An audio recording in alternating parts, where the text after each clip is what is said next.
Chandanagar division crystal గార్డెన్స్లో నిర్వహించిన రంగారెడ్డి జిల్లా కార్యవర్గ సమావేశం మరియు షేర్లింగంపల్లి నియోజకవర్గ కృతజ్ఞత సభలో చెవెళ్ల పార్లమెంట్ సభ్యులు కొండ విశ్వేశ్వరరెడ్డి, జిల్లా అధ్యక్షులు సామ రంగారెడ్డి మరియు contested MLA assembly in charge Ravikumar Yadav, assembly convener Raghavendrarao, co convener Manibhushan, రాష్ట్ర కార్యవర్గ సభ్యులు రవీంద్రరావు, శ్రీనివాస్ రెడ్డి, భాస్కర్ రెడ్డి, నరేష్, నరేందర్ రెడ్డి, ప్రేమ్ మహేందర్ రెడ్డి పాల్గొన్నారు.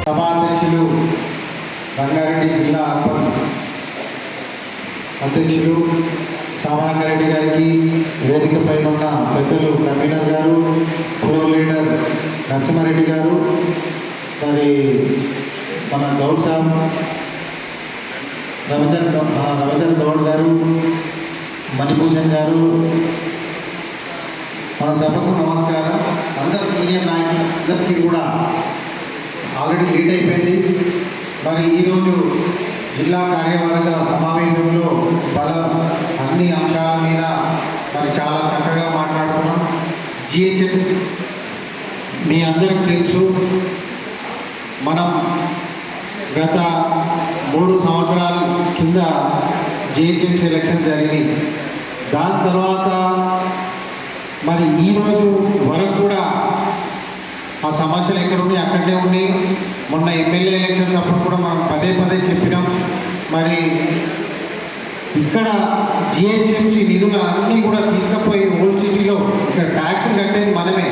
ఎల్బీ నగర్ కానీ, షేర్లింగంపల్లి కానీ, చుట్టుపక్కల ఉన్నటువంటి మరి ఇవన్నీ కూడా అక్కడ తీసుకుపోయి చేస్తున్నారు. కానీ ఇక్కడ ఉన్నటువంటి జనాభా 7 లక్షల జనాభా కానీ, ఎల్బీ నగర్ కూడా కానీ, మరి ఇటువంటి జనాభాలో ట్యాక్సులు కడితే ట్యాక్సులు ఇక్కడ రోడ్లు చేస్తలేదు, ఇక్కడ డ్రైనేజీ చేస్తలేదు, ఇక్కడ హాస్పిటల్ లేవు, ఇక్కడ ఇంత పెద్ద కాన్స్టిట్యున్సీలో హాస్పిటల్ లేవు. మరి ఇవన్నీ కూడా మనం పదే పోయిన సంవత్సరం మనం చెప్పినాం, ఎలక్షన్ల ముందు చెప్పినాం. స్కూళ్ళు లేవు, ఇక్కడ ఉన్నటువంటి జనాభాకి అసలు స్కూలే లేవు. హాస్పిటల్ మీ అందరికీ తెలుసు, 7 లక్షల జనాభాకి ఒకటే ఏరియాస్ హాస్పిటల్ ఉంది. మరి ఇక్కడ ట్యాక్సులు కట్టుకుంటే పోయి ఓల్డ్ సిటీలో ఖర్చు పెడుతుంది. మరి ఈ రకంగా మరి ఈ మాట్లాడుకున్న దాన్ని తప్పకుండా దీన్ని బలపరచాలి. అదేవిధంగా మరి ముఖ్యంగా ఇక్కడ ఉన్నటువంటి రేపు మాపు ఎల్బీ నగర్ ఎమ్మెల్యే కూడా పార్టీ మారడం, అందరూ కూడా ఒక పార్టీ నుంచి గెలుస్తూ ఇంకొక పార్టీలకు మారుతారు. ఇక్కడ ఉన్నటువంటి అప్పటికి టీడీపీ 2014లో టీడీపీలో గెలిచిండు, తర్వాత టీఆర్ఎస్లో గెలిచిండు, మళ్ళీ పీఆర్ఎస్లో గెలిచిండు, ఇలా కాంగ్రెస్లో పోయింది. మరి మేము ప్రెస్ మీట్ పెట్టినాం. ప్రెస్ మీట్ పార్టీ తరఫున కన్వీనర్ గారు మేము అందరం కూడా ప్రెస్ మీట్ పెట్టాం. అందరినీ కూడా డివిజన్ లెవెల్లో కనీసం సోషల్ మీడియా ద్వారానన్నా మీరు స్పందించాలని కూడా చెప్పారు. కానీ ఇది సీరియస్గా మీరు తీసుకోకపోతే మరి ప్రజలకు ఎట్లా తెలుస్తుంది? పార్టీ మారిన వ్యక్తిని ప్రజలకు మోసం చేసిండు, ఈ ప్రాంత ప్రజలని మోసం చేసిండు. అక్కెంపుడి గాంధీ రేపు మిగతా దగ్గర రాజధానిలో మారి ఇక్కడ అయితే గతంలో టీఆర్ఎస్ పార్టీ కేసీఆర్ చేసిన తప్పులే రేవంత్ రెడ్డి గారు చేస్తున్నారని చెప్పి నేను తెలియజేస్తున్నాను. ప్రజల్లో చాలా, ఎందుకంటే ఈ 10 సంవత్సరాల్లో ఏదైతే వ్యతిరేకత ఉన్నదో పార్టీ ఎమ్మెల్యేల మీద, మళ్ళీ అదే వ్యతిరేకత మళ్ళీ ప్రజల్లో మళ్ళీ వస్తుంది. అరే వీడు పార్టీ ఓడిపోయింది, వేరే పార్టీ వచ్చింది అనుకుంటే మళ్ళీ వాళ్ళు వచ్చి మళ్ళీ అదే చేస్తున్నారని చెప్పి తెలియజేస్తున్నాం.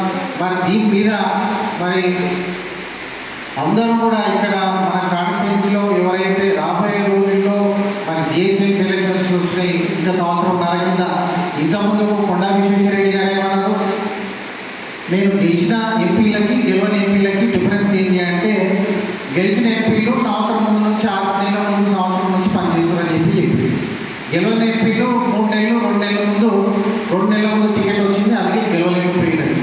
మరి మీకు ఇంత మంచి అవకాశం ఉంది, పార్టీని ఇంకా బలోపేతం చేయాలి ఈ ప్రాంతంలో కానీ ఈ జిల్లాలో.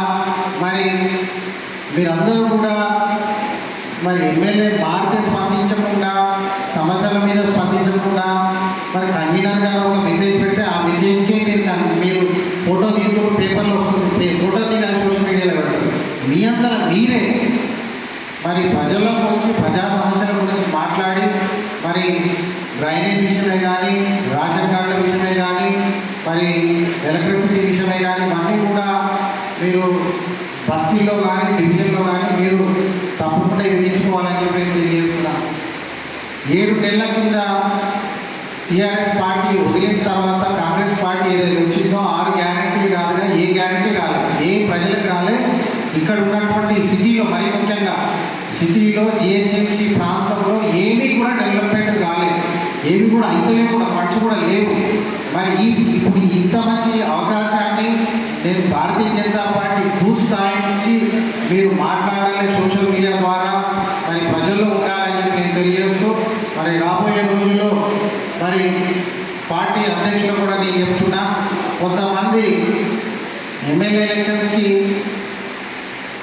అభ్యర్థి ఇంతకుముందు కొండా విశ్వేశ్వరరెడ్డి గారు ఏమన్నారు, మీరు పార్టీ కార్యకర్త అంటే పనిచేయాలి, పార్టీ కోసం పనిచేయాలి, అభ్యర్థి నచ్చినా నచ్చకపోయింది. కొంతమంది ఈ కాన్స్టిట్యూన్సీలో పనిచేయకుండా వేరే కాన్స్టిట్యూన్సీలో పనిచేస్తారు, కొంతమంది మా కులం కోసం పనిచేస్తారు.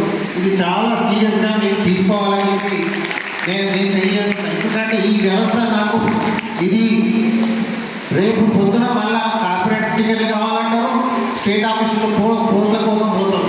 ఫస్ట్ మీరు ఇది సరిదిద్దాలి, ఇది చాలా ఇంపార్టెంట్ అని చెప్పి, ఎందుకంటే పార్టీ బలోపేతం కూడా దీనివల్ల కావాలి, ఇది తప్పకుండా చేయాలని చెప్పి నేను తెలియజేస్తున్నాను. ఎందుకంటే ఈ ప్రాంతంలో ఇప్పుడు ఎంపీ అభ్యర్థి కోసం ఎవరి పైకి స్టేట్ లెవెల్లో పోస్టులు ఉంటాయి, జిల్లా లెవెల్ పోస్టులు ఉంటాయి, వాళ్ళు పనిచేయరు, ఇంటికాడ కూర్చుంటారు. మళ్ళీ ఢిల్లీలో స్టేట్ ఆఫీస్లో పోయి ఫోటోలు దిగి పెడతారు.